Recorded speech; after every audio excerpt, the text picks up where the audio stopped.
பகவத்கீதையில் 24வது ஸ்லோகம்.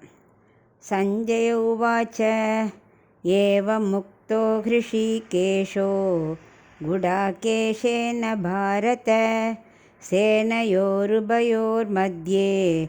ஸ்தாபயித்வா ரதோத்தமம்.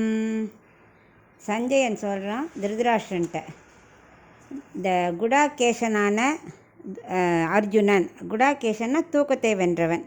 ஸோ குடாகேஷனான அர்ஜுனன் ஹிருஷிகேஷனான கண்ணன்கிட்ட என்ன சொல்கிறான் பாரு, 2 சேனைக்கு மத்தியில் கொண்டு அது நிறுத்த சொன்னான் இல்லையா, அது சொன்னதை கேட்ட உடனே இந்த ஹிருஷிகேஷன் என்ன பண்ணார், 2 சேனைக்கு நடுவில் கொண்டு நிறுத்திட்டு இப்போ பாரு அப்படிங்கிறார். அதாவது ஜீவாத்மா சொன்னதுக்கு பரமாத்மா எவ்வளவு அடிபணிஞ்சு கேட்குறார். அப்படி இருக்கும்போது துரியோதனா சைடு ஜெயிக்கும்னு எப்படி நினைக்கிறேன்னு இன்டைரக்டாக திருதராஷ்டிரன் சொல்கிறானாம்.